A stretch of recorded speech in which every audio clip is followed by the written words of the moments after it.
Spring is definitely in bloom across Louisiana. Our state's natural beauty has, in part, one woman to thank for conserving it. This week, Twilight's Neil Melanson brings us the story of Caroline Dormon, whose lifelong efforts brought us our state's only national forest. Many people know Louisiana has only one national forest. Kisatchie National Forest is in 4 big sections covering 600,000 acres in the central part of our state. Did you know, though, it wouldn't exist without the efforts of one woman who gave it its name? Caroline Dormon was a woman of many talents, and here at Briarwood Preserve, the seed of Louisiana's longleaf conservation and our national forest began. In 1919, she had this idea to turn this into a national park, or a state park, or a national forest.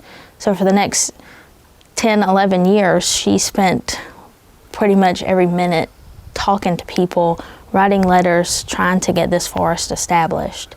And it was her idea, and her and her brother actually wrote the Enabling Act here at Briarwood. Bailey Brose works full-time keeping Dormon's memory alive here. Dormon named Kisatchie after the Native Americans who lived in this area, one of her many passion projects. In this modest cabin where she lived until the end of her life, she turned her interests into pioneering many of the things we take for granted in Louisiana today. She started the Conservation Education Program.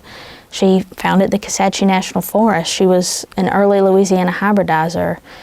She started the Highway Beautification Department for Louisiana, and many other things that she did. So she definitely gives a voice to us women who want to work in forestry. Here at Briarwood, Dormon's love of flowers blossomed into one of the largest collections of native iris species in the world. We have the oldest collection of Louisiana irises in the world. Our Bay Garden has about 150 different hybrids, and recently we started collecting Louisiana irises from different estates across Louisiana to bring them back to hopefully preserve the older hybrids. Dormon's efforts continues to touch on the lives of the residents of central Louisiana, both through her conservation efforts and allowing forestry to bring in income to this rural area, according to Forest Hill resident and historian James Barnett. Kisatchie sells timber, and that money from that also comes back to the state for educational purposes. Spending time in nature, it's easy to see Dormon's importance in Louisiana. Brose says her legacy lives on. My favorite part of Briarwood is the history.